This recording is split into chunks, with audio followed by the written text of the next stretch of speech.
Oh, welcome to this Highlander episode of Cinema Swirl. If you get to the end of this and you want to hear more of me and Kevin talking about the Highlander franchise, then I've got some brilliant news for you. Over on patreon.com/Cinema Swirl for $5 OTP backers, we have just released our Cinema Swirl review of Highlander 2, The Quickening. Plus, if you do sign up at that $5 level, you'll get instant access to every previous episode of Cinema Swirl. At time of recording, that's 35 episodes, including the Star Wars prequels, which are always fun to listen to. If you're interested and you want to find out more, head on over to patreon.com/Cinema Swirl. Right, let's get swirling.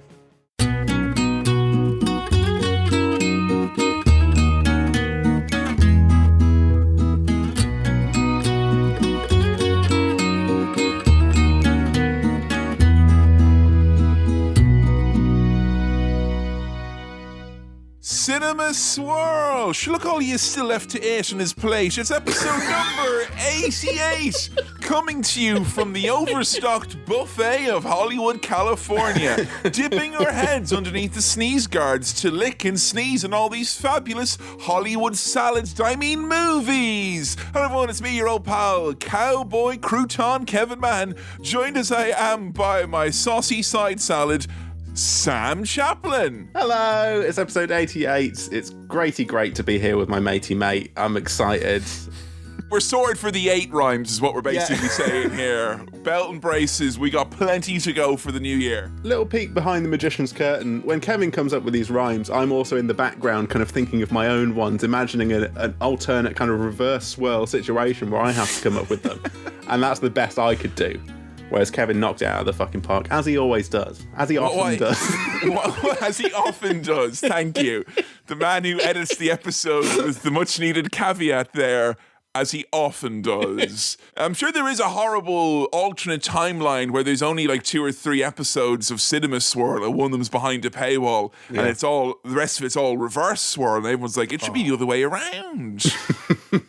Imagine what that alternate timeline would be like. But that's not what we're doing today. This is vanilla, regular, mainline... Timeline. Cinema Swirl.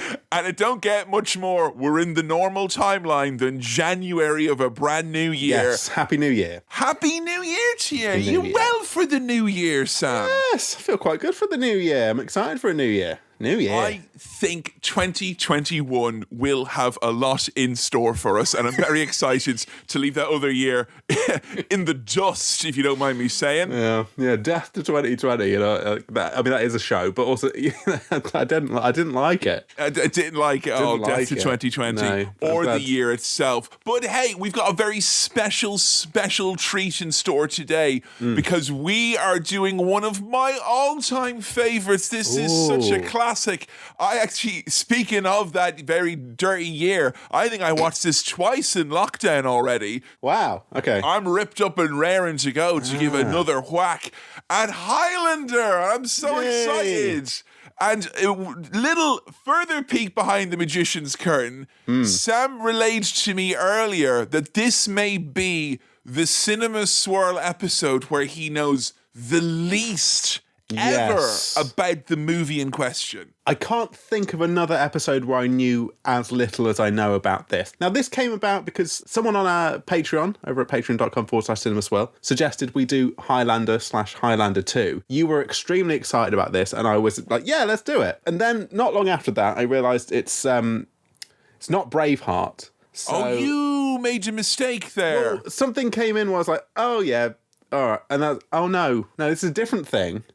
So here's what I know. Let's establish what I know. All right, I'm getting carried away. Here's what I know. I know it's called Highlander. Okay. I know there is a sequel, Highlander 2. Okay. I know that it's got a Scottish aspect to it. Aspect, eh? I know nothing else about this. I haven't even Googled it. I haven't looked up the poster. Normally, if we do a vote, I will see the poster and I'll get an idea. Or I'll even see a snippet on the... you know when you Google a film and it comes up with a little synopsis? I'm like, I don't want to see it, but sometimes I see a bit. Like when we did Super Mario Bros. On Patreon and the DVD cover said that it was like Blade Runner mixed with Star Wars, you know.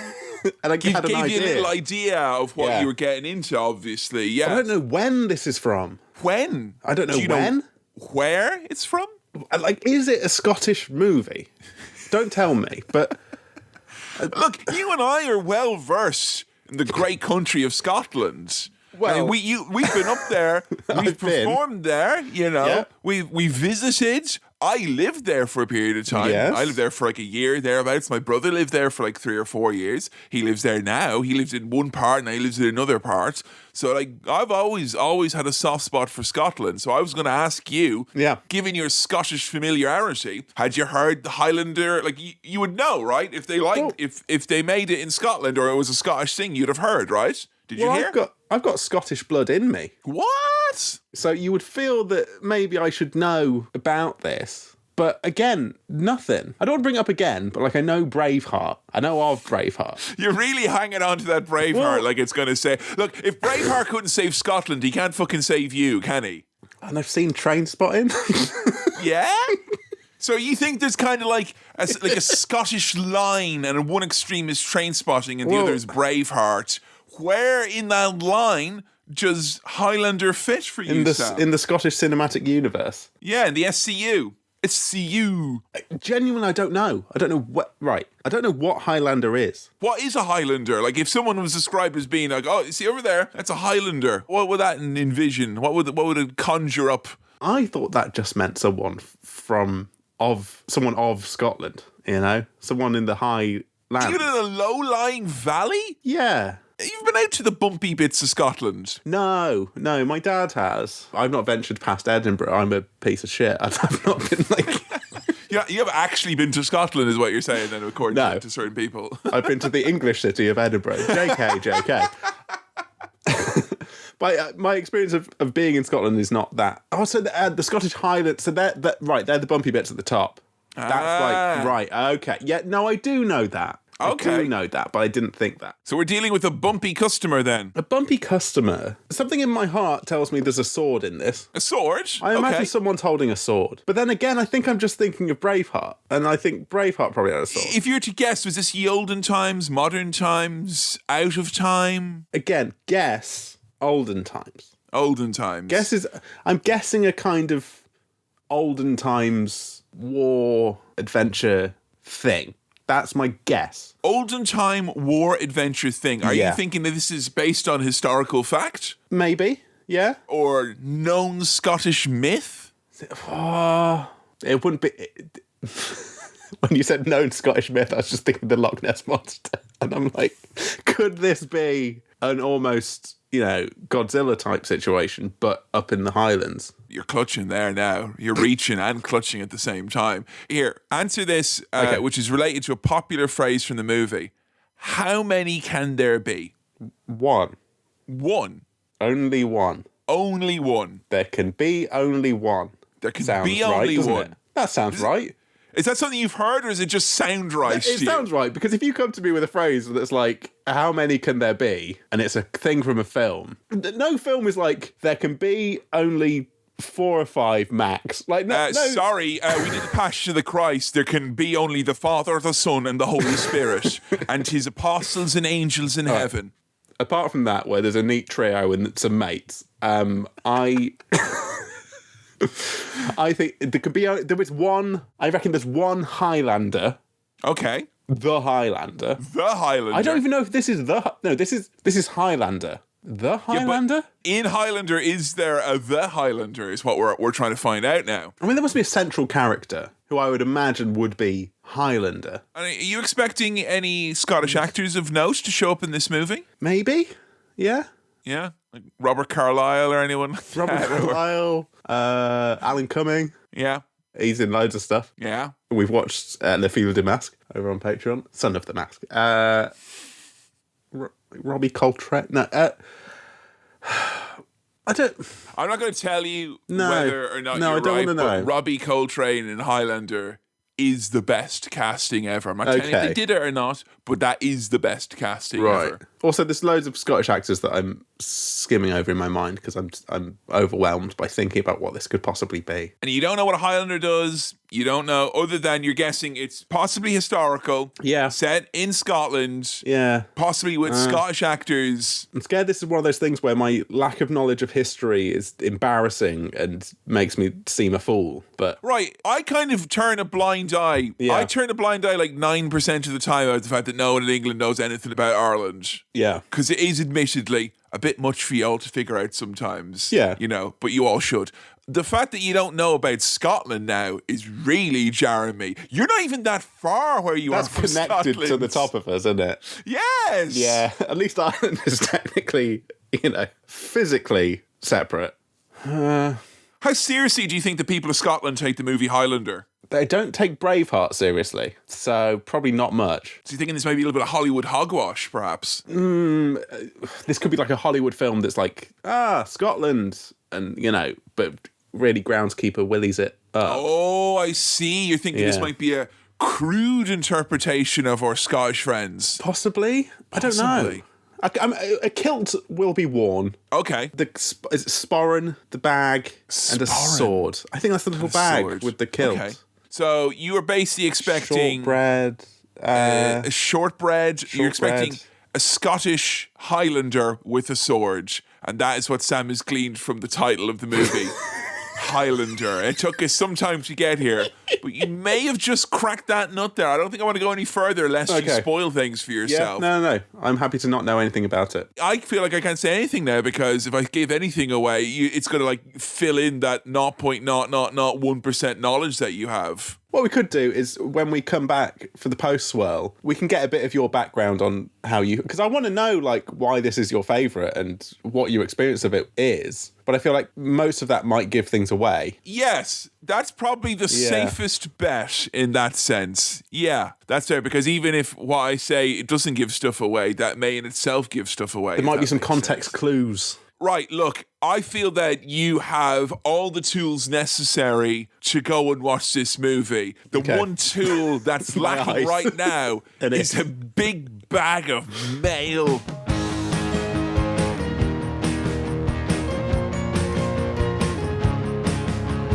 Hey, welcome to the mailbag. Thank you for joining us here on the mailbag. If you've got mail for the mailbag, send it on over to cinemaswirl@gmail.com. That's cinemaswirl@gmail.com. You remember me calling time on All Night Disco correspondence.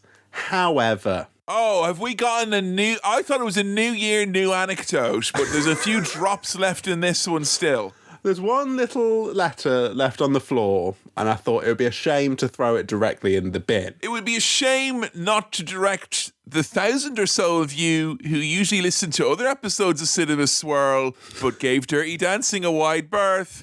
And, talk of context is needed, huh? Guess you're going to have to go Yeah. watch sexy Patrick Swayze dance around in high-waisted trousers. Sometimes, Kevin, I forget that Cinema Swirl is one of those podcasts that you can kind of dip into to the films that you like and just kind of move Makes around. me sick. All right, so this is from Sean, who writes, long-time listener, occasional backer. Thank you, Sean. I grew up in the Chicago area, and while we never did an all-night disco at any point during my schooling, when I was in middle school, I want to say grade 7, no idea what that is, we did an overnight in a museum, specifically the Museum of Science and Industry in Chicago. We basically had the run of the museum all night. Yours sincerely, Ben Stiller. That's what I was going to say. With only a limited Owen number of staff. Wilson and Steve Coogan and the gang. Some teachers and a few volunteer parents. I remember not sleeping at all and having an absolute blast. Yeah, I mean, that sounds fucking amazing. Oh, man. All night in a museum. That's kind of a dream come true, almost. I know wouldn't do that I think these we days. talked on Two Birds, One Stone about the IKEA where people had to stay over and get pizzas and all that stuff. But I'd take a natural history museum over a furniture outlet any day of the week, Sam. Well, actually, I think there is currently on Channel 4 a show where John Richardson is spending all night in various tourist attractions. I think one was Legoland. Going to one might have been various Alton Towers. COVID-ravaged businesses to While they're kick empty. the tires. What are you still doing here? You know, that kind of thing. It has been turned into fodder for entertainment. But, Sean, that sounds incredible. That's not just all-night learning. That's all-night edutainment is what it Yeah. is. This is the great thing about certain places in America. Because I've been to like only one or two cities and my experience has been dazzling, I'm just going to assume that Chicago's got the best fucking natural history museum ever that would blow your ass off if you went and you saw them dusty old bones. Science and Industry Museum, Kevin. The Science and Industry. Wow. Like, forget your dusty old natural history. This is science shit. And industry. If there were any bones, they would have been ground down into fossil fuels to power the cars. industry. Exactly. That's what I want to see. You know, science museums are fucking cool, man. Science museums are great. I think the plot of Night in the Museum as your school disco takes the cake on this contentious issue of all night inappropriate things to do with children. Sean, dare I say it, you've won the internet for today. And if I was wearing a cap, I would doff it off and tip it to you, winner of the internet for today and all days. Thank you, Sean, for your message there. Final message comes in from Belle, who writes the following. Hi, boys. So I want to say that I also love the Rocky Ivy soundtrack. When I was a teen, I had it on cassette and would listen to it on my Walkman. Good times. I'm a little older than you two, so I saw the movie in the theatre with my dad. Whoa! I think it was the first Rocky movie I saw. It was either that or Rocky 3 on TV. Anyway. Oh, I thought they were saying, like, you know, this is before it was even a movie. I saw it in the theatre, like, you know, on right. Fringe, you know, where it was just, young Sylvester Stallone, you know. I just saw an actual boxing match. Yeah, I think Sylvester Stallone, as far as I know, he shared the same space as Graham Norton, and they didn't get on very well, but what a one-man show it was nonetheless. Anyway, the composer for the Rocky Ivy score is a dude named Vince DiCola. Great surname. He also did the score for the Transformers the movie, an animated movie aimed at 9-year-olds, where the old characters whose toys were no longer on the shelves were brutally killed off. Oh yeah, I remember that. Brand new set of characters with matching toys could take front and centre. Belle says, I unironically love this movie. It is also complete garbage, so I don't expect to see it on Cinema Swirl anytime soon. I'd be shocked if it turned up on Swirl, since it's more part of my childhood than yours. But that makes me wonder, and here's my question for you two. Are there any movies you loved as a kid, and that you still love, but that you know in your heart of heart is complete and total garbage? Cheers, Belle. Still love, but you know is garbage. Yes, yeah. I was trying to think about these. I've got some thoughts. Give me some thoughts, Sam, while I mull. I don't know how well received Ants was in comparison to A Bug's Life. I mean, all right. It's not saying much, but it's one of the less contentious of Woody Allen's works that is going on. But I had Ants on video, which I think was bought for me during A Bug's Life mania, because like I was so into A Bug's Life, and I think like a grandparent was like, "That's the one you want, the ant with fucking angst. That's the one you want, isn't it?" Like, no, I want the ant who's an inventor, not the ant who looks weird and is voiced by a big weird fucking creep. No, thank you. Speaking of films that everyone had on VHS, Flubber, I remember really, really loving and enjoying, but that's supposed to be shit. I never saw Flubber until I was an adult. Oh, okay. You didn't have the childhood experience I didn't of have the Flubber. childhood. No, Right. I didn't have the childhood experience of that. I've got one more Okay. that I think I still enjoy now, having watched some of it recently and then fell asleep. This came out in 2001, so I would have been 10, but I don't think I saw it in the cinema, so I may have been between 10 and 12, I reckon, when I first saw this. Okay. And that is the film Rat Race. Oh, Rat Race. okay. Yeah. Rat Race. Rowan Not the Atkinson. original classic, the cash grab, isn't that Yes. John Cleese, Rowan Atkinson, Seth Green, John Lovitz.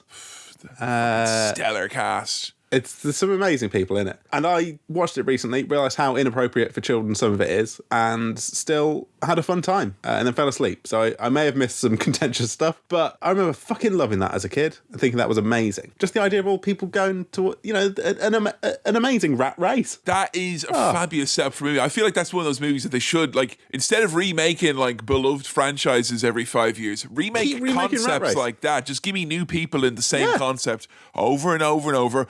Update the jokes, brackets, memes as appropriate, and then we'll be absolutely fine.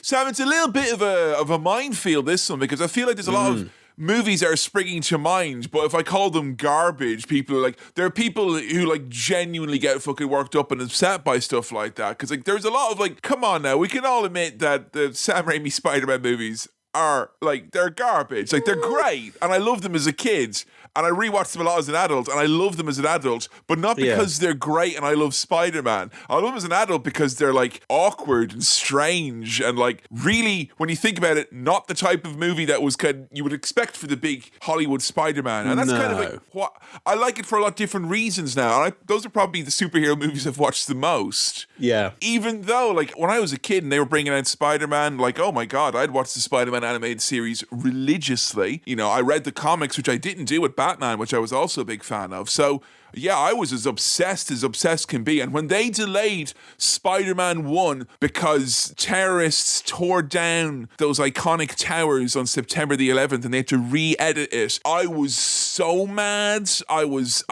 furious, so I was. And that they'd taken away the American symbol of Spider-Man for a month or two or whatever it was. But look, come on now. Spoiler warning, there's a little bit of a spoiler for the new Spider-Man. There's a bit coming up that could be construed as a spoiler if you didn't plan your holiday period correctly and see the movie when you were meant to. Like, I looked into the cinema when that new Spider-Man came out, and there were people with tears in their eyes because they saw Andrew Garfield. And I'm like, all right, I'm not even going to touch the fucking Garfield movies. We can all agree that... You fucking crying because you see Andrew? Sorry. I saw Andrew Garfield on Instagram this morning. What's the big deal? He's everywhere. I thought you were doing a goof when you were talking about the Bill Murray Garfield movies, where you said, like, I haven't even watched the Garfield movies. Also, I don't know, do I need to put a mild spoiler warning now before this? No, come on, it's been a fucking month. Hold on, here we go. Spoiler warning, there's a little bit of a spoiler for the new There's a Spider-Man. bit coming up that could be construed as a spoiler if you didn't plan your holiday period correctly and see the movie when you were meant to. There we go. Right, I'll pop that in at the front. Yeah. But, like, even that being said, like, if you're like, no, it's objectively great and I cry every time I see Mary, don't bother telling me. Because, like, I love the movie and I'm sick and tired of telling me that I have the incorrect love for things. Honestly, I can't think of any movie that I loved except it's crap, but still love regardless. Because like we've done a lot of stuff on Cinema Swill, like Batman and Robin, where I hated it as a kid, and now as an adult, viewing it through different eyes, I love it a lot more than I ever did back then, in spite of knowing that it is actual garbage.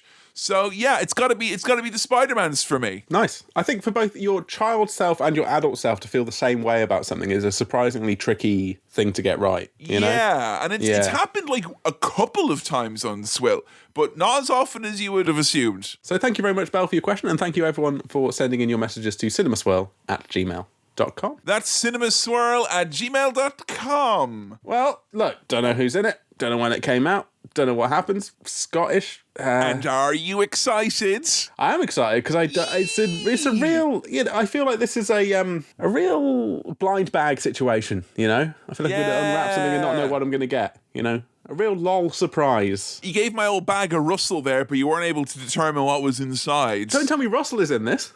Oh. Well, they say knowing is half the battle, so we have that bit and the other half of the battle still to come. Let's go do a Cinema Swirl.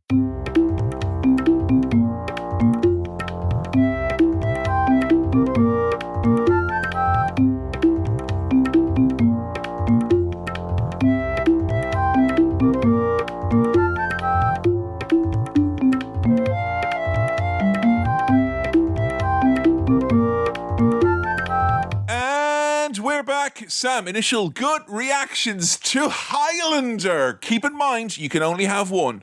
Hey, oh, hey, oh, hey.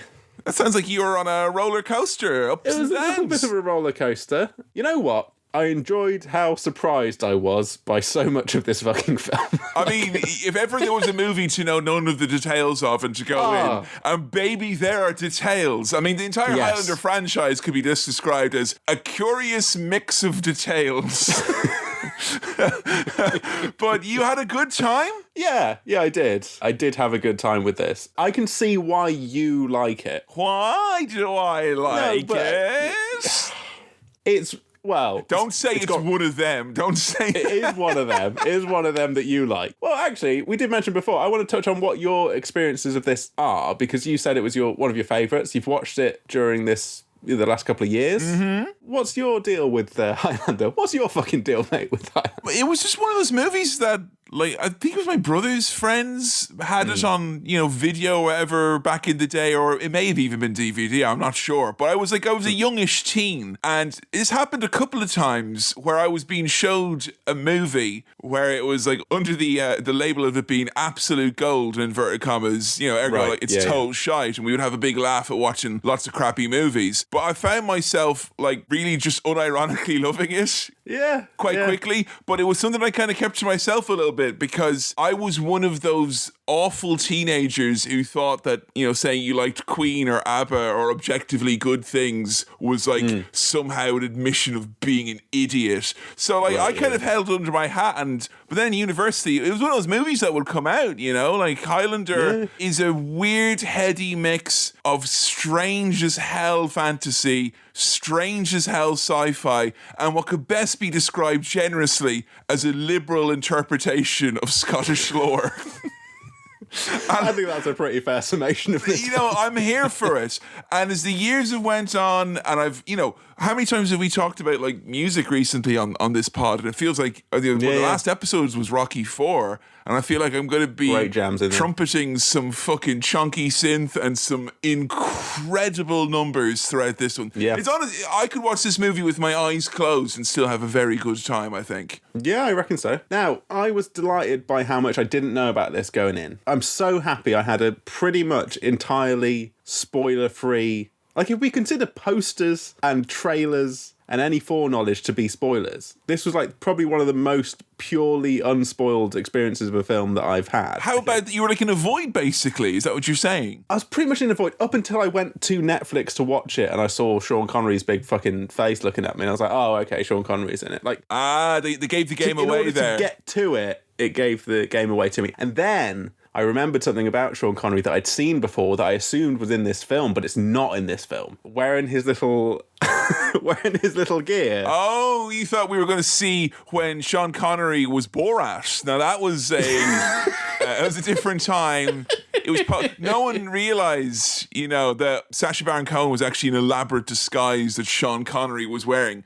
Borat was your classic double disguise switcheroo, folks. Deal with it. I do wonder now if Sean Connery in that getup is the kind of Mario to Borat's Luigi, if you consider the colours of their palette swap. Here's a question though. Yeah. When you saw like the little bit of spoiling that could have happened, which was seeing that fucking piece of shit Sean Connery who we keep having on this podcast for whatever reason, and the one time we have him on Cinema Swill, we end up unironically loving the shit out of the movie that he was in. He's great in League of Extraordinary Gentlemen, the absolute prick. But when he was there, we were like, yes, Scottish Sean Connery. I'm beginning to see some of the pieces. Like when they did the kind of voiceover at the start, we like, there he is, big man Sean, taking us through now. Yeah. Did you have a pseudo idea at that point? I sort of started to think about, I kind of get an idea of where this is going. Because I remembered that image of him wearing a sort of strange red leather gear that I've just seen on the internet around. You know what that reminds me of, that picture? MySpace. Funny guys send me funny messages. Oh, look at this profile picture. It's Sean Connery dressed up like some kind of space sex criminal. It's a funny picture. So I remembered that. And I was like, oh, okay, Scottish, Sean Connery, he's got some prestige to him. I'm guessing this is some sort of twist on Scottish law and history. I was anticipating fully historical, but then the music kind of threw me off. Yeah, I don't want to dwell too much ever on studio stings. Now, one of my absolute favorite guilty pleasure, actually a movie that I know is trash, but I love it still. Not technically from my childhood, but Tim and Eric's $1 billion movie is a complicated, brilliant disaster that at the start has got like 20 studio stings in a row, and it makes me laugh every single time. Yeah. And the flatulent synth for Canon Films, which basically comes in like a robot that's had too much Christmas dinner. Great stuff. Like, I'll go and watch their other movies. What were they distributing in the 80s, lads? Because I'll watch them all if I get a couple of more of those. I was extremely excited about the fact that I was like, well, we've got songs and additional music by Queen. So that clocked you straight away then. That's good to know. Well, I think the first song they play is a Queen song. Here we are, princes of the universe. Yes. Yeah. Fuck yes. I was like, oh shit, Queen all the way through. This is going to be interesting. It's Queen-centric, Sam. It sure is. It's honestly probably one of the greatest soundtracks ever. Not just from, like, you know, the score or whatever. I'm just talking about these needle drops are all absolutely goddamn fantastic. And not only have you got the rock and roll stylings of Queen in 1986 at the height of their powers, you've also got the rock and roll stylings of the World Wrestling Federation in Madison Square Garden. Madison Square Garden. I'll read you a bit of my notes here. What the fuck is going on? Is this a wrestling film? The Freebirds are in this. What the fuck is going on? Is this actual WWE/WWF? It is. It's actual... Was that a WrestleMania? No, it was an event at Madison Square Garden, but I believe... I'm not sure if it's still there because the WWF, which is now the WWE, their streaming platform has changed kind of hands over in the US, and it might be the same, but they used to have a zone that was like hidden gems or whatever, and they did actually have, with the crate... I call it a drone. It's probably just an actual helicopter flying around from the noise of it. But they have the match where they filmed it at that show with that crazy helicopter cam. And let me tell you, I've been to an all-night fair, but I've not. But I've never seen anything quite like this. Who needs a drone when you got this bird in the sky, baby? This bird was cooked. It was so hot. It was, you know what? It was an exciting opening shot and sequence to pan over that much of Madison Square Garden with a wrestling event going on. Looked and felt great. Wrestling, do it more, please. As someone who has to watch a lot of you, I would say that I would appreciate the tracking chopper or drone shot. That sounds like a lot of fun. Probably some wires going on. There were some wires. Did you think at this point this is why I liked this movie? And I was because it's a wrestling movie and Kevin likes wrestling. Yeah. I mean, look, forgetting the bit at the start, which was just, I mean, that text at the start, I can't remember what it said, but it was an ominous chat about ominous things which have no bearing on the plot. I was thinking, is this wrestling? Is it some sort of wrestling film?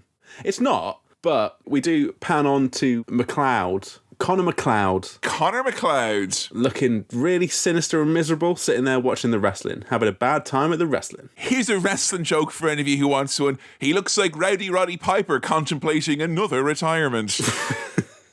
At the time, it would have been, 86 thereabouts, and he'd lost a bit of the muscle mass, hadn't he? And he looked like he was definitely on the downward slope of a cocaine mountain. Yes, but Connor McLeod looked like that. Looked upset. And then we flash back to what I've called here Scottish War Times. Scottish War Times! Brackets, Battle of ...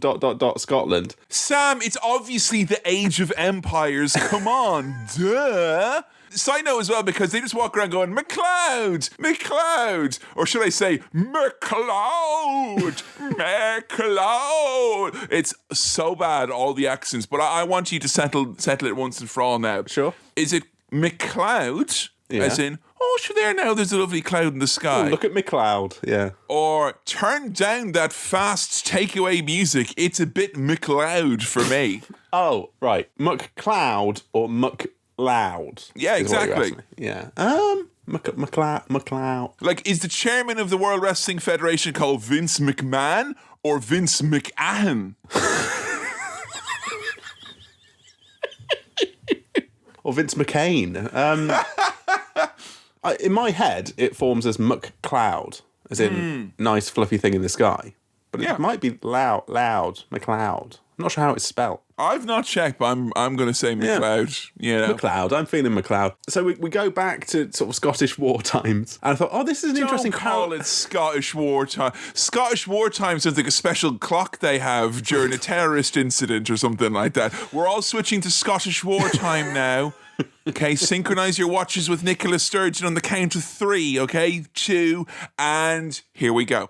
I thought it was an interesting parallel to draw with the wrestling. And then I thought, is this like an Assassin's Creed thing? But I haven't played Assassin's Creed. So, all right. So, for the benefit of those at home who unfortunately have played Assassin's Creed games, hey, I didn't waste my fucking time. I just wasted my time watching someone else waste their time playing Assassin's Creed. What's an Assassin's Creed thing? Well, this is like a video game swirl here because I'm not really sure. I think a man from the future goes back into oldie times to. Oh no, there's a man who takes you back to the past and he plays this shitty game and sucks ass. Oh wait, no, that's a different guy. Never mind. I'm not sure, but I thought, is it that? Is it like, he's going to go back to the past? He's just a guy into wrestling, but he's going to get taken back. But then he's there as well, Look, funnily enough, there was a tag team back in the mid-noughties called the Highlanders. Did they dress up like, all Scottish in that? They wore kilts. Yeah. I would say they had as convincing a Scottish accent as the people here in Scottish wartime, as you have called it. So, they had that much going for them at least. I think some of these lads are Scottish, probably. Maybe a few. I don't know. And, what happened was they were fired, they were released, they were let go because one of the guys actually showed up in another wrestling company just to watch, and the other wrestling company, kind of the dick move, they showed him in the crowd on TV going, look, there's a wrestler from that other company, and he got fired. And then the guy who was left behind, he was like, oh, is it because there can only be one? They're like, no, you're shit too, you're fired. So they got rid of him as well. I may have embellished that story for the purposes of the Highlander. So, McLeod, he's in a car park, and a man in a suit emerges behind him. Ooh! They both draw swords. Now, were you expecting swords to come out? I was expecting swords. I thought there'd be swords in this. Okay. I didn't think there'd be swords in present day, but I was expecting swords. So we've got swords. It's very dramatic. Yes. Quite silly. The music is quite fun. Suits man, he's running off. He's knocking out all the electric. They're running along cars, doing too many backflips. Oh, whoa, from this fella in the suit. Whoa. No. Oh. You use backflips sparingly. With all due respect, C, I don't agree with you there. I got... C is for Chaplin. What I got to say about that, Sam, is I think from watching this movie so many times in a short space of time, I have realised a good 60% of my love for this is my love of backflips and also my love of sparks. And this is both the sparkiest and the backflippiest fight scene ever. This guy is literally backflipping as his walking animation. Well, yeah, that's how he traverses, which to me is upsetting. And previously I would have said Mario Bros, the movie which we reviewed, that maybe had the most sparks. But this was like someone had eaten a big bag of fireworks and was getting sick the next morning. It was incredible. I can't now stop thinking about a man in a suit who can only move by backflipping, and he just gets around doing all day going around doing that. It was amazing. It has a very, in modern times watching this bit, which was always this was very much the bit that grabbed me straight away. I was like, okay, here we go. I love this. It's ridiculous. There's car park sword fight. Yeah, and everything they do seems to cause the world around them just to fucking crumple and explode and make water go everywhere. So, I have a lot of time for this. But what it did remind me of watching this time as well was, playing an online game or something like that. You're just minding your own business and some fucking backflipping, sparking motherfucker comes out with a katana. I think this actually happened to me on the last time I played GTA Online, that he got on a flying motorcycle and went to the moon or some shit like. I mean, a lot of this film feels very video gamey, but I know it's pre, most 3D video games. So it's 86, Sam. Wow. I mean, so the level of, I guess, they destroy all these stages that they battle in, and there's sparks everywhere. And I think probably this, amongst loads and loads of other films, have ended up inspiring the sort of people who then made video games in the 90s and early 2000s, right? Here, you and I think this might be the first time ever, but I think you and I got the same video game for Christmas. We both got Ratchet and Clank, didn't we? Yeah, it's fucking great. So this is kind of like real life Ratchet and Clank, because it's just exploding things, isn't it? And lots of things going everywhere. And that's basically all humans want at the end of the day. And if you just kind of skip over the story. No, I like the story. Well, no, Ratchet and Clank, the story can go suck a fucking fuck. It's so shit. It's so bad.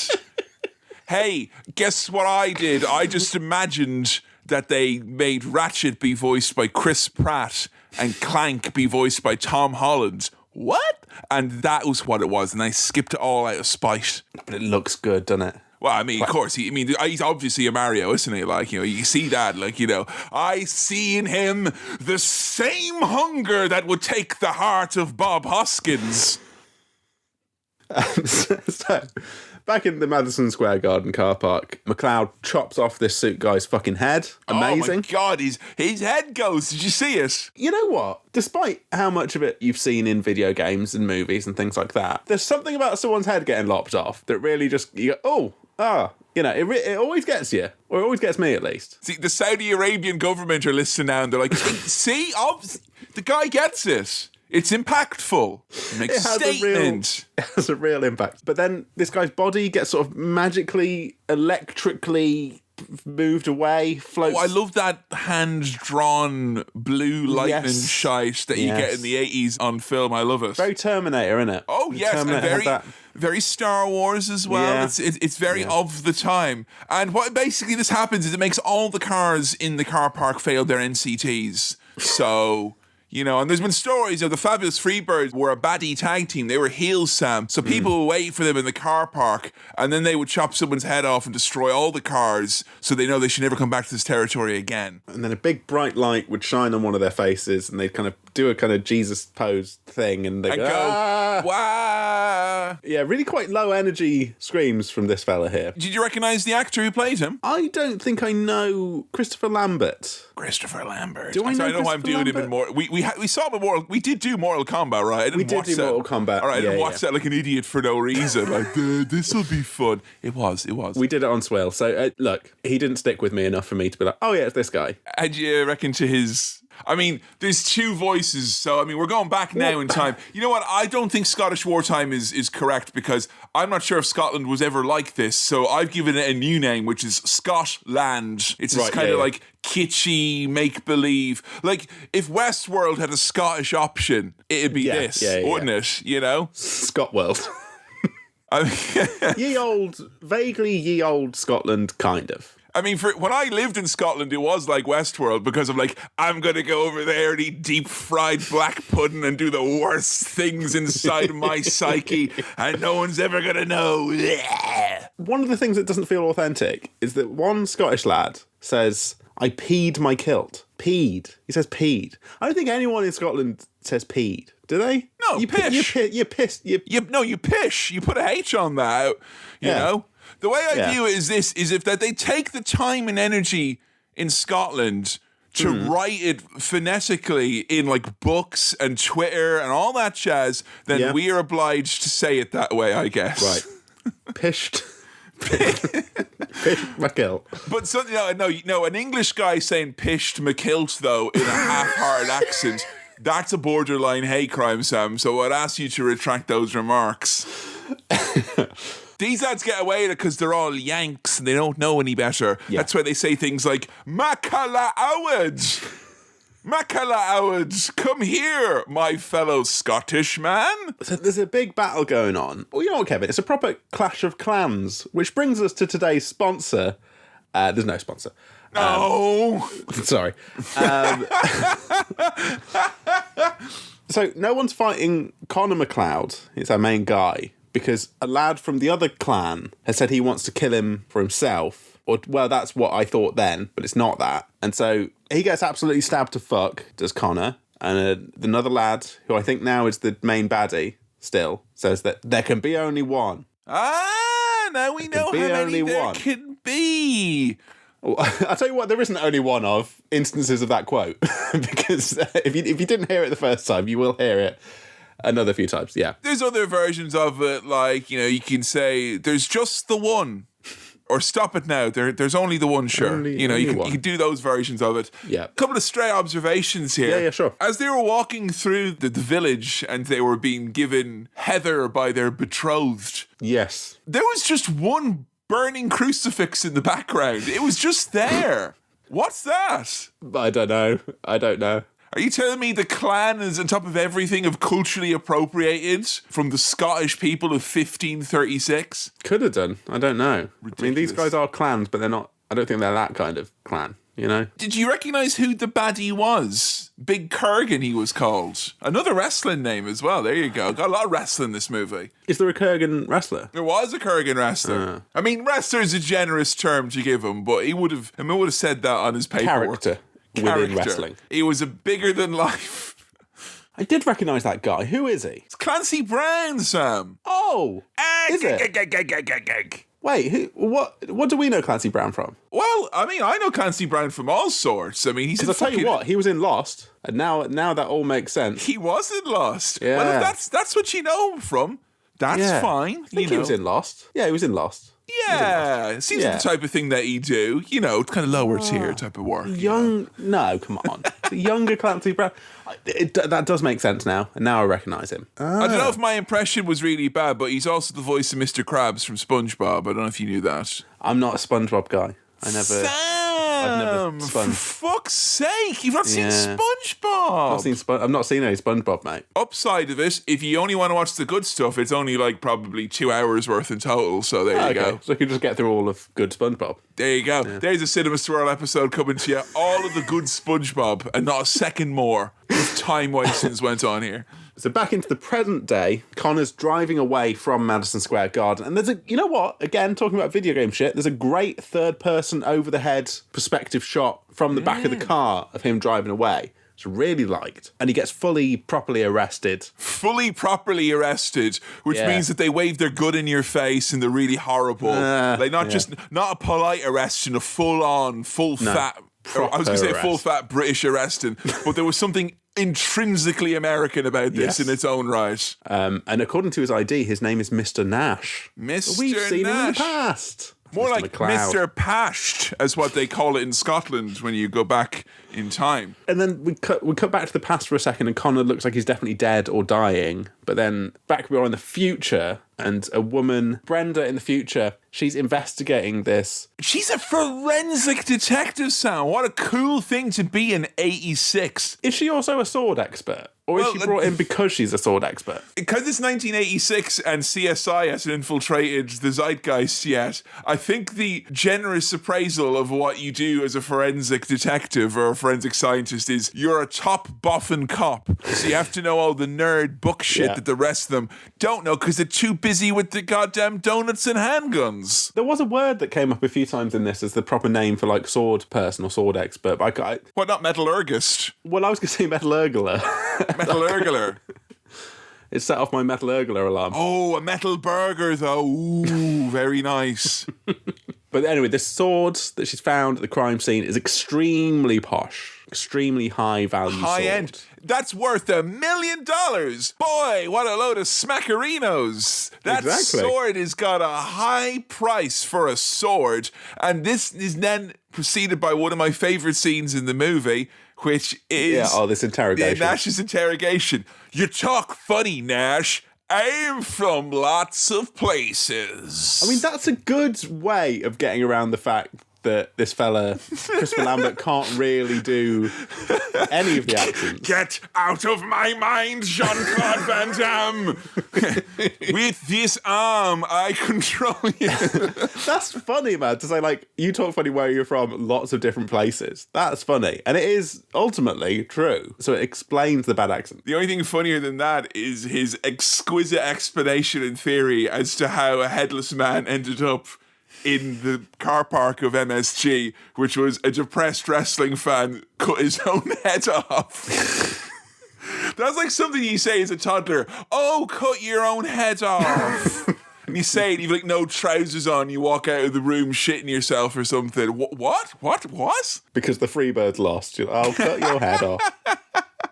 And there's a bit of, homophobic back and forth between Connor and one of these police lads, and then a big What's the matter, detective? Are you after a piece of ass?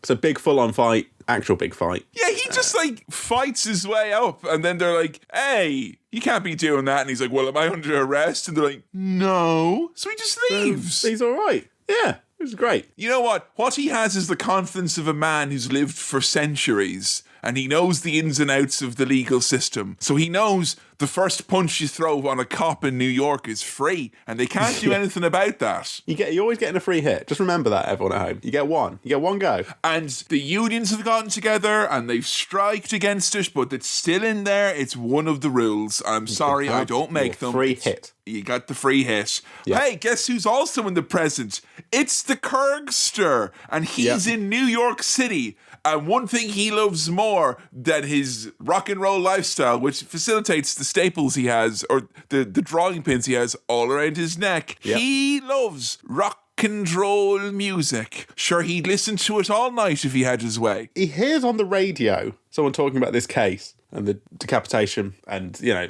who knows this person's name or whatever. And he's like, I know the name. Now, what does his voice sound like? I don't.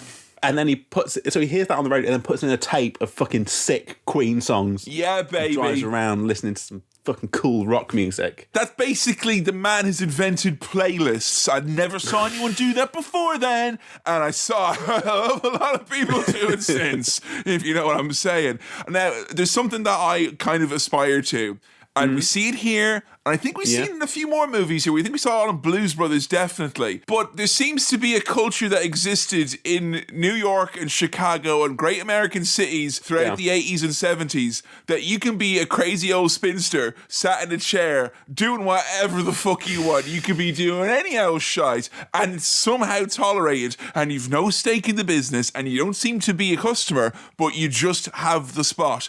I think I could do that justice if my cards were lined up right, Sam. I'd love to just be that person in a hotel. I say hotel, motel. A lobby eccentric, you know? Yeah. It's just part of the furniture. It's nice. And in this hotel, you can get hookers or blow by dialing O. And so it's one of those, you know. It's one of those ones. Well, he doesn't want hookers or blow. No. He wants to check out his sword. And I know what it is. He saw it on eBay and it looked grand, and then it came. It was one of them build your own sword kits. Oh. Yeah, he should have looked at all the fine prints there, Clans. What Allen key? There's not one here. Oh, God. And what I like about his sword is that it's got two smaller little swords that come out. Yeah. And that twofold is cool. One, it makes it look like his cool sword is going, rock on, mate, by doing a cool symbol. Also, he's covered if any smaller McLeods come around and those heads need chopping off as well, like polyps or something. I'll tell you what, Kevin, when you order a sword online and it arrives, right, you get the sword, and the packaging the sword's in, you need a bloody sword to get into your sword, right? you need a sword to get into the sword. Like, I can't get into my sword. I need another additional sword. Why must you put swords in blister packs? Yeah. Dixons? It's been a long time since I've heard that name. I know, it's chill. Oh. And one of the aforementioned sex workers comes into the room behind the Kurgan while he's facing forward doing his sword stuff. Yeah, he's rotten. It's like, hi, I'm Candy. And he's like, of course you are. This had big, thank God it was cut and left on the floor energy, because it was definitely filmed. We don't find what happened there, and that's for the best. So Brenda, the detective, sword detective, is back in the car park. The best type of detective. Sword Detective. Available now on the Nintendo Switch eShop for £1.49. She's looking for samples, and she's finding some. Connor McLeod is also there, hiding in a car park like a creep. Okay, right. Yeah. I don't care how many centuries you've been around. You don't return to the scene of a crime, and that goes doubly, maybe even triply so, if they're actually there themselves at the moment. Investigating the crime. What, has he just become an idiot with all his years on the planet? Is that it? I don't really know how he gets away with just like walking out of there and then showing up and stuff. And then he follows her to a bar and they're chatting about Madison Square Garden. And I was like, Brenda, more like brandy, because she had drunk the biggest glass. Look, if you can't swirl it, it's too much brandy. But that was a lot of brandy. That's a big brandy. I can't remember the last time I had brandy. I don't know, but my mum once called it paint stripper, and it just kind of ruined brandy for me forever. Yeah. I'll tell you what I will use brandy a lot for, though. I'll make a mean brandy sauce with some pan drippings. Oh, a bit of brandy butter. A bit of brandy makes the best goddamn peppercorn sauce you ever did have. Ooh. Thank you very much. But unfortunately, there can be only one cooking tip per episode of Cinema Swirl, and none of you are ready for the quickening, so sorry. Right, what I want to say is that Connor's like, hey, I want to walk you... I can't do his non-accent thing that he does. I want to walk you home, Brenda. More like Connor McFrown, am I right? And she is like, no, I'm going home. And she walks off. And then he walks outside. And then we get this music which is like, it's always a rainy day without you. This very like romantic, soppy, like mournful music. He's the main guy and she's the main girl. And it's 1986. There's nothing yet. Chemistry be damned. There's a love story here, allegedly. And you know what? You can play all the Queen in the world. You can't set a mood for this because it is ice cold, baby. The music feels like it's 10 scenes ahead. Yeah. This is long before we know about the extent of the immortality. It already seems like a really bad idea. But quick transition into sinister music. She's now following him to where he goes. Ooh. And he grabs her, tells her to be quiet. They're in this weird maze of like scaffolding and pipes and steam and shit. I love this shit. It looks like something from the Crystal Maze, a it's zone. Such a fucking zone. Yes. It's such a zone. It's such a real zone. Yeah. Oh, Sam, you're such a fucking zone. And it's a zone for fighting, because it's fight time. Kruger emerges, they have a fight, there can be only one shit going on. Kruger? Was it Kruger? No, I think he calls himself Kruger when he checks into the hotel. Ah, I see. He's not, like, you're going from McLeod to Mr. Nash. to Nash. That's fucking throw him off the chase there. Kurgan to Kruger. Not that far. Cover up the scar, mate. Come on, like. But the Kurgan's there. They're having a big fight. But the police are here in a whirly-bird, so he manages to scuttle off. Damn you, Jared Leto. I can't stop calling helicopters birds. He says to her, you only have one life. If you value it, go home. Brenda's basically like you at the start of this in the priest world, demanding exposition, and I'm McLeod. Oh yeah, what's going on? Totally denying it because I'm mysterious. And what's that quote that you said? There can be one of the. She's asking like all the actual questions that you'd want to know. Like what's going on, mate? What's happening? And he's like, you only have one life. If you value it, go home. The answer is as inscrutable as his accent, Brenda. You're wasting your time. In the past, everyone's really fucking glum and miserable about Connor rising from the dead, and I don't know what the big deal is. This is 1536. You've got a long time of... You had a cross that was a... What's the deal? I thought you'd be all over this. I'm not afraid to say this to you. If you died, and then the next day you showed up again, I'd be fucking delighted. Great! I'd be like, brilliant. That's really perked me up today, actually.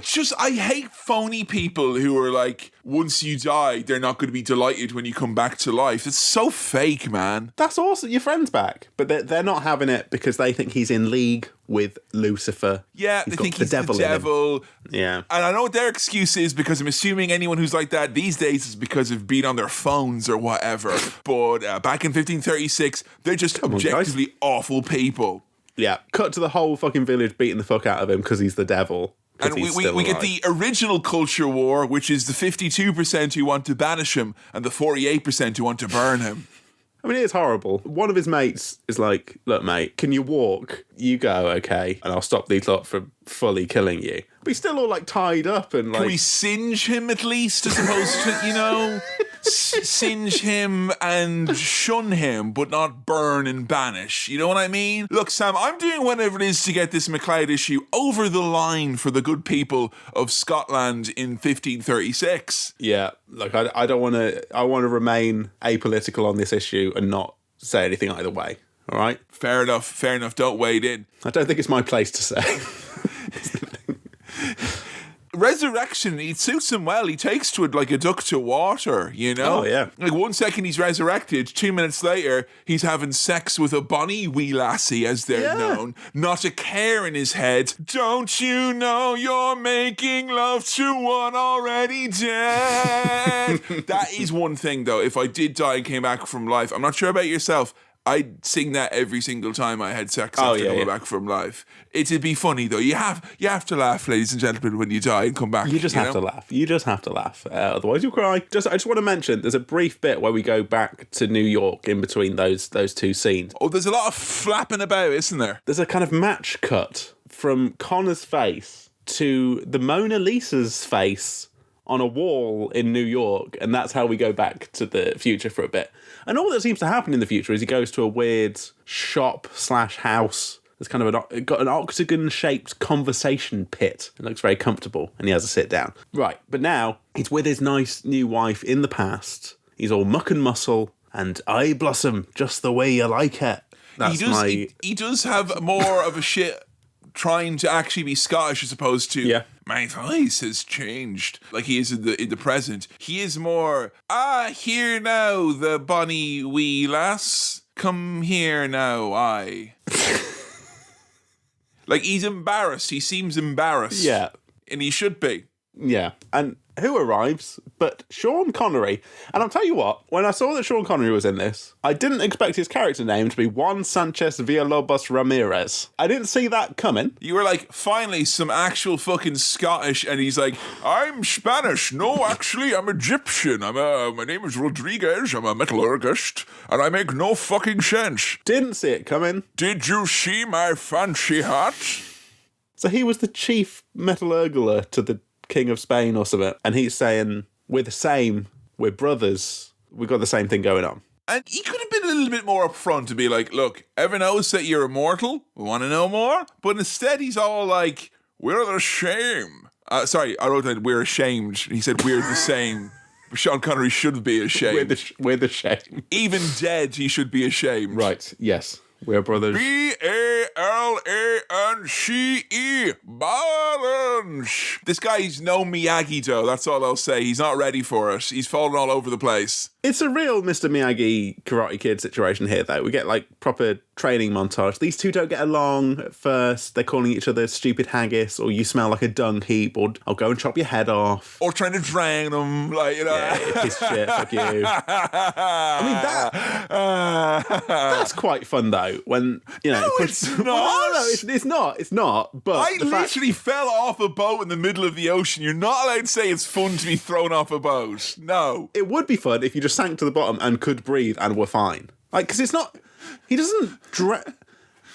So his immortality, he just can't be killed. He doesn't die and come back. No, he just doesn't die. He's unkillable. But it seems like his body can heal itself. It's not like a death becomes her situation where he's got kind of like, you know, perma-scarring on or whatever it may be. But I do like that there's a little bit of haggis chat here, you know? Yeah. What's haggis?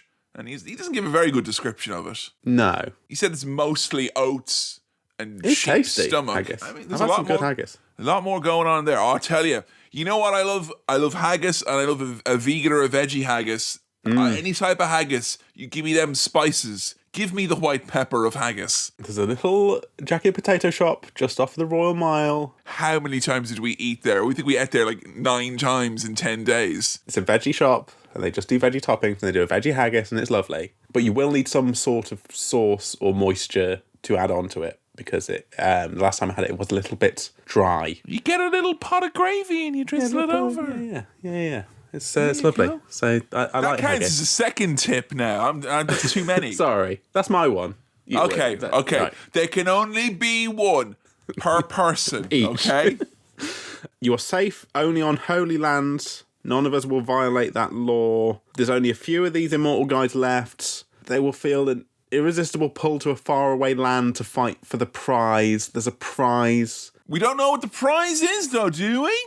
No, we don't know what that is. And is this like just a really, really long-term kind of battle royale game? Yeah, pretty much. Loads of these immortal guys, and then they've whittled down over the years. Yeah, and when the fewer and fewer and fewer of them that there are, then they're like drawn to each other, like stand users would be, for instance. So there's kind of like an inevitability about all of this. This is some now where I have to stick my oar in and be like, hand up of admission. By design, I've never watched any other bit of the Highlander franchise. Never read any of the comics or watched the TV series. There's loads of sequels, including one that has WWE superstar Edge in one of them, Highlander Endgame. I was this close. What? I was this close to checking out because he mentioned it in a promo in the year 2000, and me and my cousin were like, well, we're going to have to watch the first 3 Highlanders first. So it's before our time, unfortunately. So Highlander Endgame. All this that's explained here,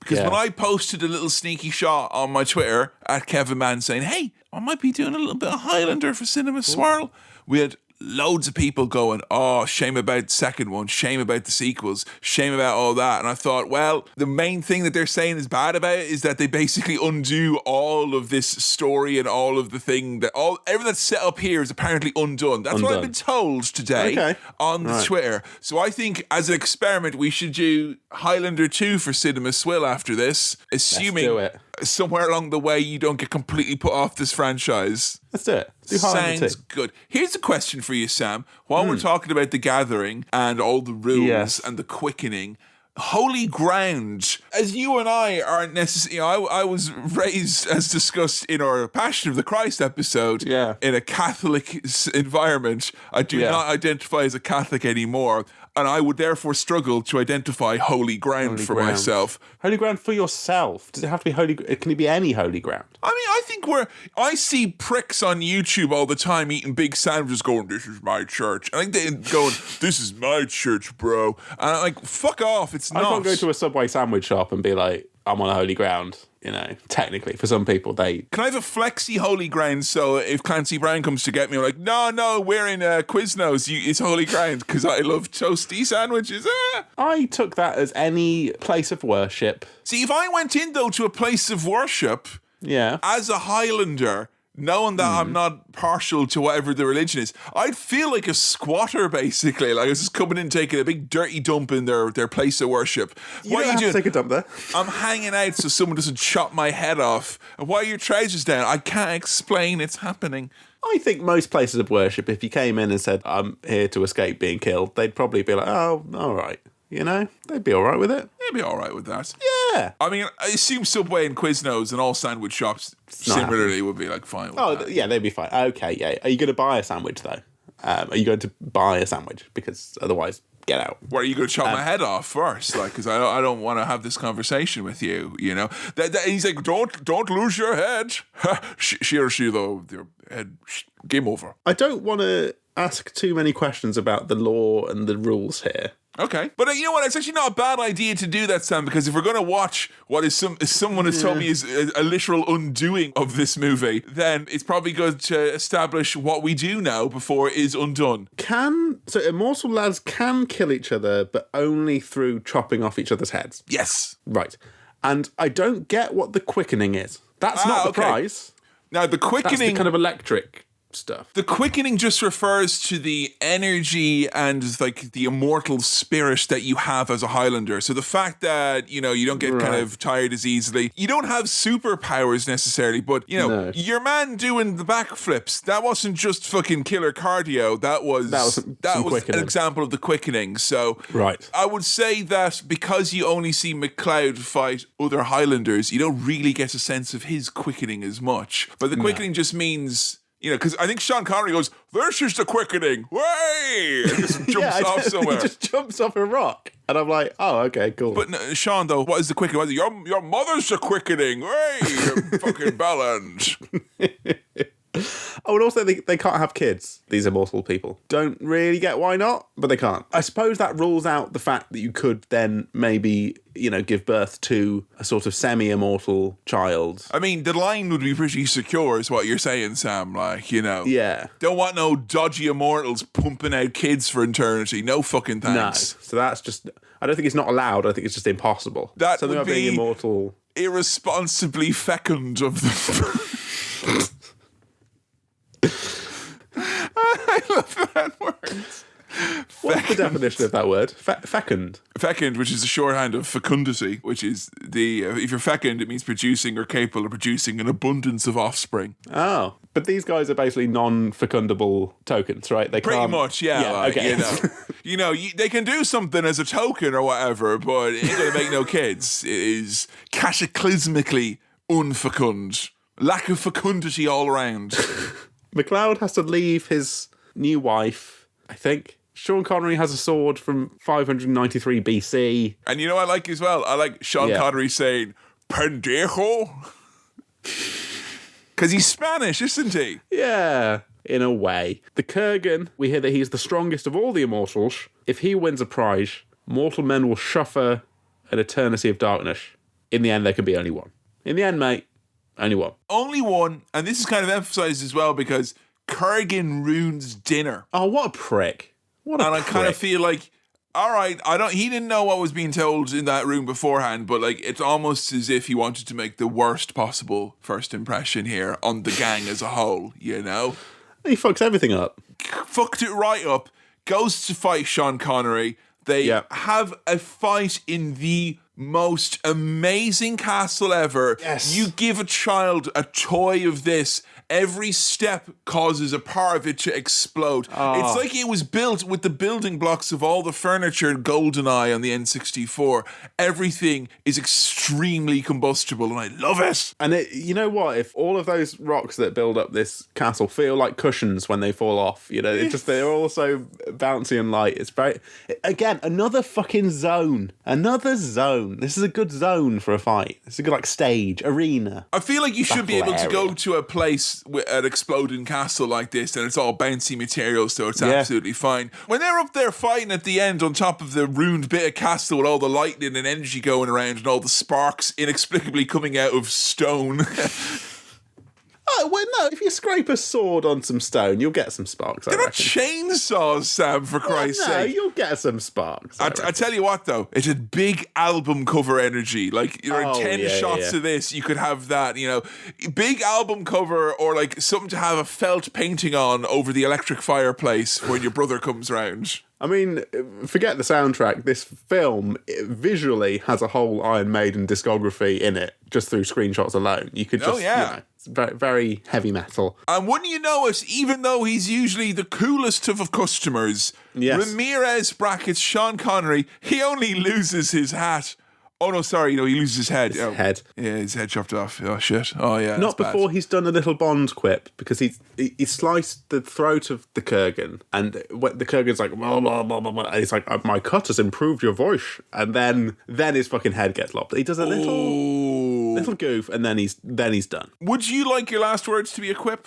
I'd love my last words to be a quip. Yes, please. Yeah. Don't know what it's going to be, but that's part of the magic. You're almost guaranteed you wouldn't get the last word, though. Like, it's the one time where if they were like, like if Kurgan here afterwards be like, well, my voice is fine. He'd be, oh, no, that's no good. He would have been able, like, he could have done another one and no one would have, like, Ramirez ain't going to say anything about it, mate. He's done talking. See, I reckon if what I thought my last words were a really good quip, and then someone replied to it, my actual last words would be, no, just leave it. Just let that one sit.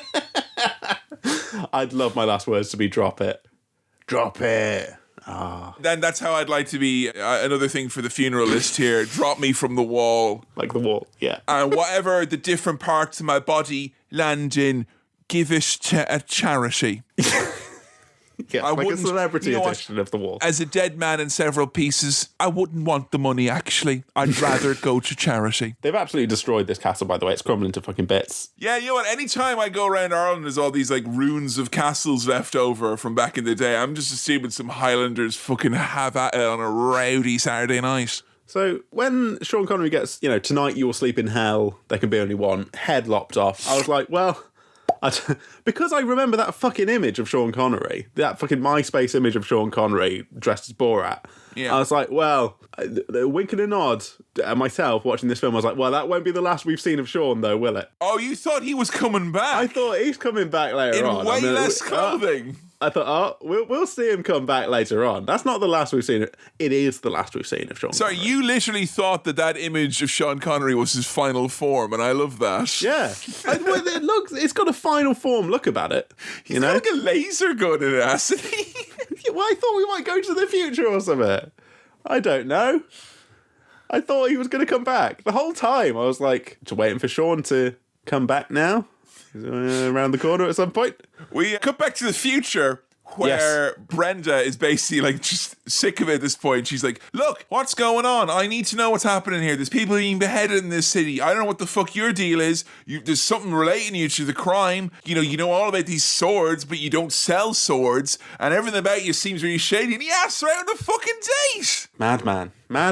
It's not the legal advice I'd give to your actual captor and pursuer, is to ask about the dates. So he's been immortal for a long time. Oh, another little detail that I want to ask you about was when he was a Highlander in Scotland, his origin. Yeah, I think so, yeah. Has he been around before that? No, I'm pretty sure. I mean, he was born before that. He didn't grow up a big burly chap, all muscle, as you say. But that was the beginning of him. So he says at one point he's been around for 4 centuries, thereabouts. It's like 450 years, I think, to the day or thereabouts, where we see him in New York City. Well, he was in World War II. We cut back to him rescuing a little girl. Doing what you do best in World War II. saving little kids and killing Z's. That's the shorthand for Nazis. And after watching, honestly, some of the most fucking, like, desperate attempt to make you associate with them and make you sympathize with them. I'm sick of those Nazis from our last episode.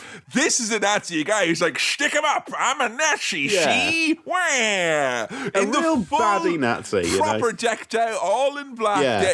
This boo.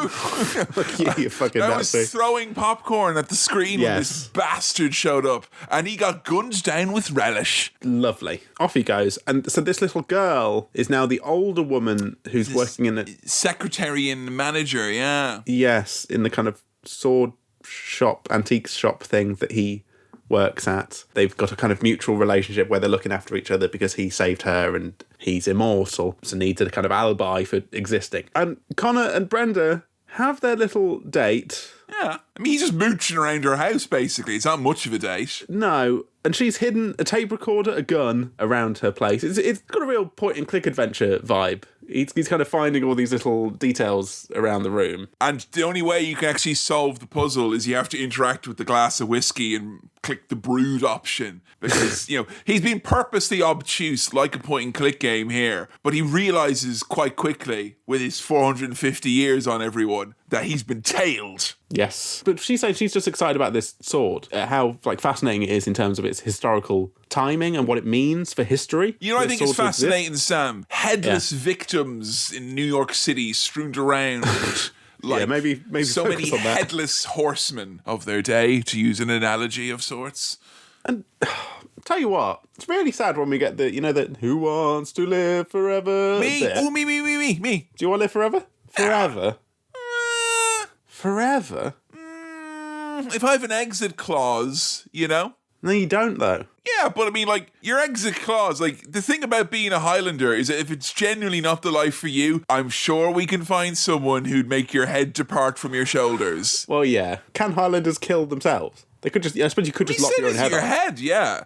But I mean, contrary to what he said earlier on, Madison Square Garden or not, I wouldn't have a go at chop my own head off. I mean, you'd need a guillotine that is self-operating, basically. You need some help with that, It's one of those things you can't do by yourself. It's a real co-op activity. I mean, I just have this feeling that, I've had beard hairs that have been askew that I've really struggled to get out. And I would think, my head, it's just, you'd be there and you'd be if I was a Highlander, Sam, and you were helping me out and you were hacking away and I'd just be there, it just does this, I put product in it and it just it stays like this. Oh, go on, there's a good one now. Go on there now. Yeah, there we go. It feels very satisfying once you've done it, though.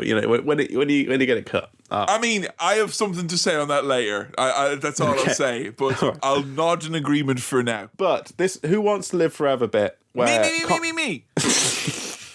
I just think if anytime anyone asks, you seem enthusiastic, someone might offer it for real.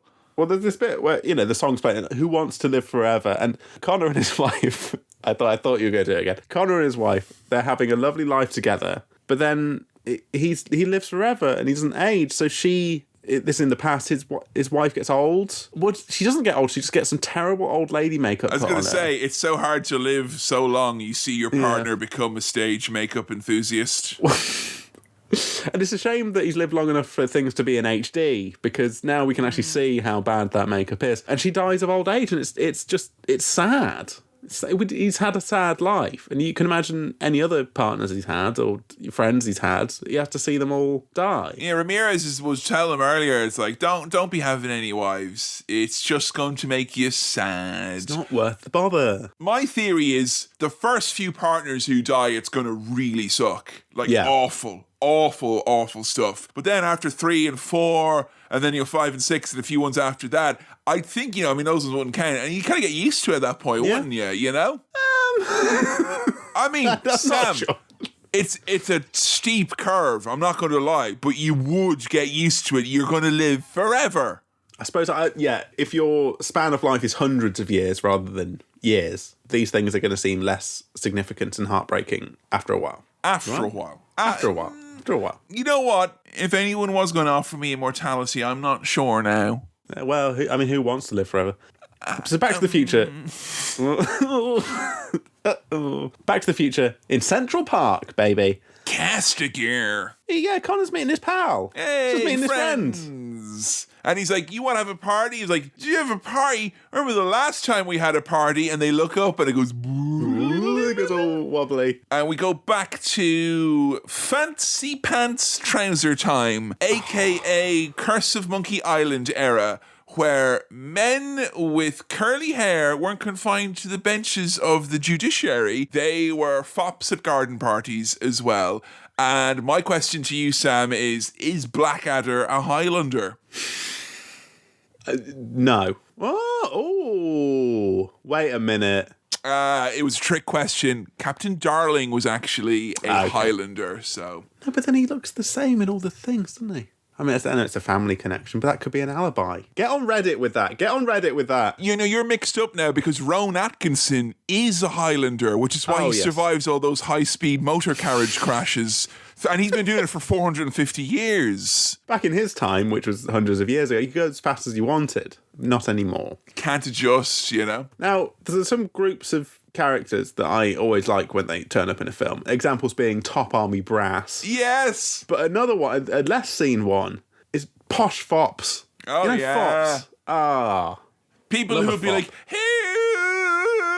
Yes. And they've got like an exotic, they've got like a mallard or an ill dog or like just like a sack of grain that they've drawn a face on.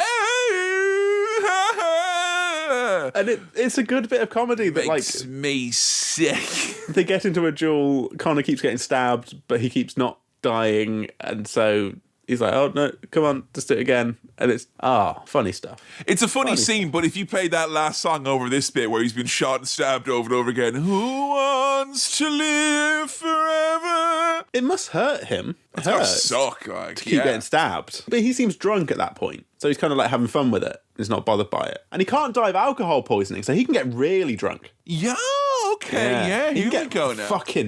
He can get drunk beyond the point that anyone has been drunk. Because he can just keep having it. You can't get legless as a Highlander. It's just the head is the only bit you can't do without. So that's the rule. And so Kurgan, back in the future, Kurgan is walking through the corridors of this hotel, and it very much looks like a Goldberg entrance as he's coming around all these. It's filmed like it as well. And so we see that, and then we see some Marine lad driving through the fucking red light district. A straight up military muscle man. And he comes in on Kurgster, who's fighting Castigar. And he's got a gun and he decides he wants to give him a taste. And he tries him, and whoops. Oh no. Doesn't work so well for him. Does not go well. Connor's mate gets decapitated. Kurgan gets shot to bits but doesn't do anything, and then this Marine guy gets impaled on a sword for his trouble. But his body goes all weird and electric again. We get the kind of blue, weird electric on this guy's body. Bright lights and stuff. And I was like, is that the quickening? No, that's not the quickening. I think what it is when you kill someone, I don't know if you absorb their power, but certainly you get a bit of that, you get their quickening, it seems. You get some of it, yeah. And I really like the Kurgan hopping into a car with a poor old lady in it and just going, Mom! He beheaded the car. I like that a lot. And this is literally a bit where they're like, you know what, fuck it, we're not doing any more scenes here. Blow the whole set up. There were so many explosions. Beautiful. It was amazing. Like, not since Face Off have we had quite this many explosions in one film. No. Now, the Marine guy is back explaining to the cops that situation with the Kurgan. He's in hospital, and he's like, I've got ammo up the ass, but I can't protect myself. and basically kind of says what's going on with the Kurgan. Meanwhile, Brenda has tracked down the origin of Mr. Nash. She's looking through all the records. And found out that the supposed Mr. Nash died at childbirth as a little baby, and so hasn't existed as an adult man. And then she basically finds out that all the owners of all that property, basically it's the same thing, like a kid who dies at birth has been given the title of it. And you'd think you'd move around, you'd do a bit of a sandwalk and shift and bob and not be in the same place with a dead child every time. Come on now. But here we are. Look, I don't think you'd ever get used to finding a new dead child to steal the identity of. You could play fucking Who Wants to Live Forever over that. That's a fucking grim Saturday, immortal or not. So she's finally onto him that he's been alive this whole time. Meanwhile, the Kurgan, there's newspapers everywhere. Oh, read all about it. The headhunter is on the loose. He's known as the headhunter because he's chopping off heads. Headhunter. Headhunter? Headhunter. He's more of a Highlander hunter, but Yes. Headhunter is also good, I guess. They're down to 2 now. They're the 2 final men in the Rumble Royale, the right Royal Rumble that is the Highlander saga. Part 1. So he's on safe holy ground at the moment, is old McLeod. So Kurgan just shows up to be really disrespectful, and I got a little bit of a thrill out of it because my dream is to go up to someone who eats a big sandwich in a place and says, this is my church. I want to go in there and slap the sandwich out of their hand and go, no, it's not a church. Well, he scares some nuns and stuff, doesn't he? Which is the same as slapping a sandwich, really. He's just, being rude to nuns.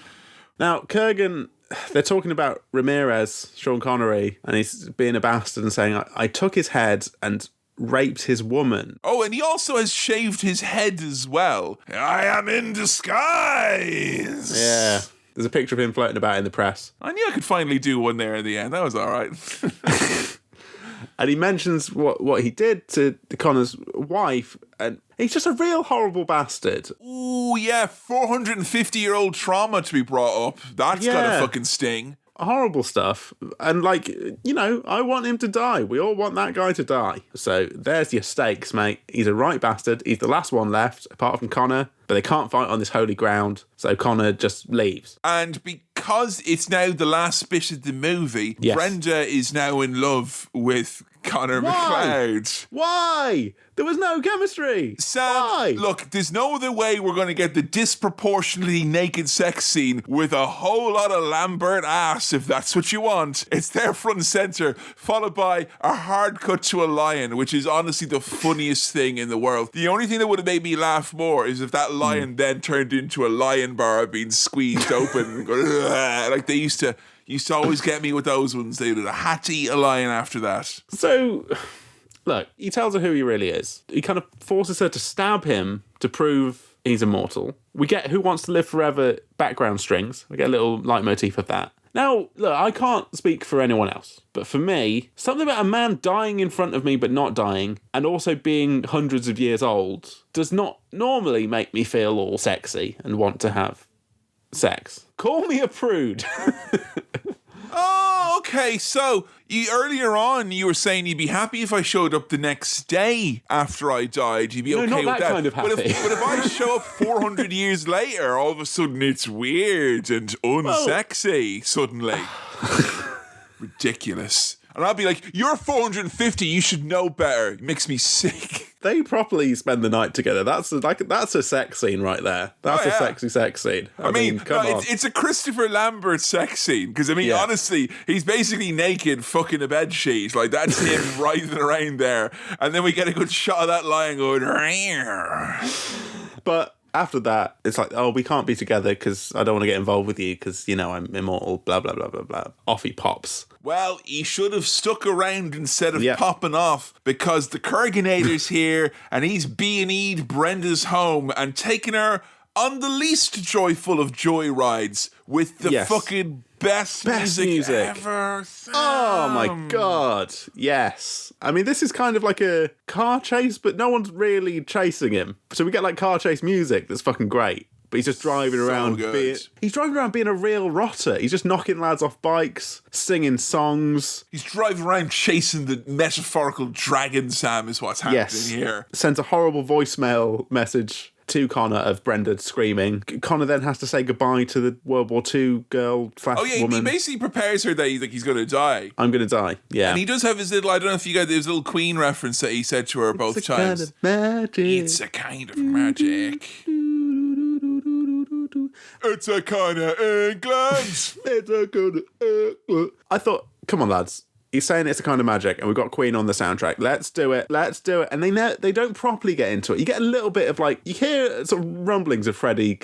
Magic. You get a little bit, but you don't get the full. You don't get it. No, you just get a little nod. Like later on when Kurgan comes in and goes, "This is a fine Bohemian Rhapsody you have prepared." It appears fat bottom girls do make the rockin' world go round, Kurgan.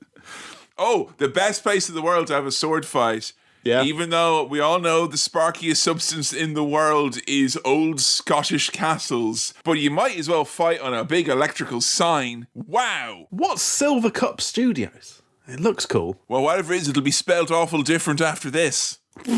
Let me just look up Silver Cup Studios. I want to know what it is. I don't think it's real. It is real. Really? It's a film studio. So they have their final battle on the big fucking light up sign of a fucking film studio. Amazing. And look, amazing it's stuff. sparky, which is amazing. It's great. Yeah. Sparks everywhere. But then they bang into one of those big water towers, so it becomes wet and sparky. And wet and sparky is something that will never get off the ground because it's just too dangerous for everyone involved. It's not fun. Well, it's a new definition of lads sparking each other out because, you know, they're really going at it here. This is a big, long, final showdown with sparks and zip wires and And you do get the sense that McLeod is going to lose, and he's about to lose his head at one point where Brenda comes in and saves his head, and he's like, "What kept you?" yeah, in a quip that feels so out of character. But then I suppose he's loads of different characters, isn't he? Because he's been around for ages. That's my reasoning for thinking I can't really get a handle on who he is or what his deal is. I just feel like if I was a director or producer on this movie and Christopher Lambert sat down and is like, "Here's my process for the movie," I would be like, yeah, but no. Can you do a Scottish accent, please? Yeah, do that. But finally, we get to the end of this massive showdown, which is great. Can I just say, this showdown feels really fun. We had a lot of fighty in this, and I think it was in Bloodsport where you said that there was like, maybe it was that or another movie, but I know there was a movie where we watched and there was a lot of fighting, and you did say there was an element of diminishing returns, that like the last fight was hard to get psyched up for because you'd seen so many. But man, this is the best fight of the movie. It's fucking amazing. It's a good final fight. It's as big as Clancy Brown's big dilated pupils. Yes. Hard as a can, everyone. Goofballs. And the Kurgan gets decapitated. Oh, the smile on his big, massive, feckin' wet head when it clumps off the ground. It's a horrible and brilliant shot of him smiling as his head Big slides off paper and falls bag off. of old cabbage. Then all the magic and electricity comes pouring out of him. But unfortunately, McLeod gets it wrong. Instead of saying there can be only one, he says there can be only one. And someone's like, Obi-Wan? What? Is this Star Wars related? Is it in the universe? But look, Sam, I wanted to take the opportunity, as alluded to earlier. I've seen the chatter online. I've heard the rumours in the streets. Look, guys, I know I'd look great beheaded. I would. It would look genuinely like, you know, the head separate would look fine. But I'm talking about being beheaded. Could you imagine the big slump as this massive thing slumped onto the ground? Right, I see what you're saying. You've got a good head for lopping your head off. And you'd get a rustle as well because of my beard when it kind of like shaggily hit the floor and all that, you know? Yeah. It'd be 10 out of 10. It'd be 10 out of 10. Yeah. I don't want to say that about you, but I agree with you. You know, it seems like a harsh thing to say. And because of the scars and stuff that I have there's a good chance that my head might explode if I'm full of Highlander energy as well. Go, you know, loads of it, blue goes everywhere. Be great. I don't think I've got a good decapitation head. I think you have. I've got a big head, but I don't know if it's quite as... Well, I smell a pole coming. That's right, the Cinema Swirl fan base. Who do you want to see get beheaded? You know what, Cinema Swirl fan base? Please don't tell me that, because I don't want to know. Some things are best left mysterious, Sam. Yes, something about receiving that kind of message, as innocent as it may be, and as jocular as it may be, feels... No, yeah, I'm worried that you'd get in trouble. Like, if you did that, and someone else might misinterpret it. So he does his there can be only one. Wan. In a weird voice, all the windows smash. He gets lightning to fuck. But again, his groans. He's like, And he becomes Tommy Wiseau. He's like, the quickening is tearing me apart, Brenda. Smashing televisions and all that. His prize is bestowed upon him, Sam. And his prize is described as having a whirlwind in his head because he can now hear the thoughts of every person on Earth. That sounds like a fucking punishment. I hate that prize. Can you imagine if Kurgan heard the voices of everyone on Earth? He'd be fucking... Ugh. Oh, he wouldn't know what to do with himself. That pervert. McLeod is basically like, you've been given a shit Christmas present. He's like, oh, no, I really like it. I can hear everything. I can talk with, presidents. And on the weekends, I could wear them, when I go on a ramble. Or, they're great. I love them. And he's back in Scotland. And he's not infertile or immortal. He can now know everyone's thoughts and dreams. The end? Can I return my prize, please? I'd like my tokens back. Yeah, I'd rather just keep being immortal or, be able to choose when my mortality turns up, exists. Because you think after 450 years, having just the lifespan of a regular human afterwards is probably not enough. You'd want a good 100 years to wind down your affairs, wouldn't you? You'd need to wean yourself off living, I think. You can't just suddenly stop. It is a bit Moorish living, isn't it, though? Yeah, it is. I'm always after it. Just start sleeping more every day and then eventually you'll be like, I'm done. Okay.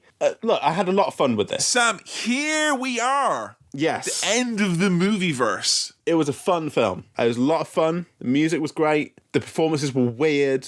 Everything about this is strange. It's funny. Sometimes deliberately, sometimes accidentally. It still looks kind of cool. Yeah, I don't think we talked much about, I know you mentioned there's a lot of really cool shots, and I think that's one thing I would definitely say about it is that, not everything works, but this is almost hyperactive in terms of the amount of shit they throw against the wall to see if it sticks. There's so many cool, weird tracking shots and, real strange kind of, close-ups and things like that. And it, honestly, for the most part, it makes the movie very unique seeming in that you've got this really strange mix of fantasy and sci-fi that isn't really typically done. And calling it a blend of genres is a bit of a disservice because there's nothing quite like Highlander. It's more like an anime than a Hollywood movie in many respects. That's a good point. Yeah. Lads with fucking swords living all immortal lives and all that shit. I mean, come on now. Aside from Christopher Lambert, it feels like everyone involved in this was having fucking fun making this. They were excited about the movie they were trying to make, I'm happy to say that he's a bit shit in this. I love him. Yeah. But almost every time I see him, I'm like, he is shit though in this, right? We can all agree it's awful, his voice. Bit of a weird leading man for this one. But, it doesn't take that much away from it. I had a bizarre time, but I really enjoyed it. You really enjoyed it. I detect though that you wasn't the fist pumping non-stop romp like some of the other, it didn't maybe achieve its goals that it very obviously set out to do to completely sweep you off your feet. Was there anything you didn't like about it? Was your lack of knowledge, did that make of it for such a... You said it was like a roller coaster. Yeah. So was it you kind of getting to grips with blocks of exposition was maybe a bit difficult? Maybe a bit, and I've still got some questions about what's going on. I'm like, so hold on, there's who's set up this prize? It just is. It just is? Just is. How do they know that it just is? Is this a religious thing? See, the problem is people like you had questions, and then they made another Highlander movie, and then another, and they keep trying to answer them, and they keep making it worse by doing making more questions. Yeah. I was delighted by how weird this was and how not quite what I expected this was. Is it great how big budget it is, knowing how weird it is at the same time? Yeah. It's a real strange one, and I definitely had fun with it, and I was confused by it in the best way. Right. I think what this has made me think is that I want more situations where I know nothing about something, and I'm just launched into it completely cold. Had you heard of Highlander before this movie? Had you, I'd probably heard the name. I'd probably seen, that picture of Sean Connery? Yeah. I thought, I don't even know for sure that that's from Highlander, from a Highlander sequel. It's not. I think it is. Is it not? It's not. It's from before this. That's in the 70s as far as I know. Right. You're fucking obsessed. Can we leave Sean Connery off the podcast for a bit, please? All right. Ridiculous. So, right, now I'm confused because I assume Sean Connery will come back in further Highlanders. I mean, he may. I don't think he does, though. The lack of knowledge I've got about this means I keep getting more weird surprises. Does that make you excited to watch Highlander 2? Because I'm really dreading this now. I thought, Sean's coming back in the next one. Now I don't think he is. So I don't know what they're going to do next with this. And look, I am kind of curious and fascinated by the lore of this. Baffling. It is silly. Yeah. But it's a cool concept. I'm just fascinated by this. Well, Sam, I want more of it. I'm assuming there's going to be more than one, but I would like then your star wipe rating for Highlander. There's not that much that I didn't like about it, or even the stuff that is bad about it is good. Do you want to watch it again ever, do you think? With all these questions you have? Yeah, I think I could have that on again. That must be a fun film to show other people. You know? Yeah. I love showing Jo that. I got a big kick out of showing that to her. Proper DVD film, that, you know. We've got Highlander. Weird thing on the shelf. Oh, Star White Brain is tricky. Come on now. You can do this. There can be only 3.5 Star Wipes. You heard it here first. Oh, thanks for listening to another episode of Cinema Swirl. This episode was produced by Kevin, edited by me, Sam, and I also did the music. If you want to support the show, then patreon.com/Cinema Swirl is the way to go. If you want to follow us on the socials, we're at Cinema Swirl on Twitter and facebook.com/Cinema Swirl on Facebook, which is where our votes for episodes take place. If you've got questions, queries, comments, or anything else for the mailbag, then send it on over to cinemaswirl@gmail.com. That's cinemaswirl@gmail.com. Please do keep recommending the show to your friends if you think they'll like it, or even if you don't think they'll like it, just recommend it anyway. Oh, and if there are any bits in recent episodes that you think would make particularly nice video clips, you know, the kind of thing we've had on our socials recently, then send us a tweet and let us know. Alright, we'll see you next time. Cheers, bye.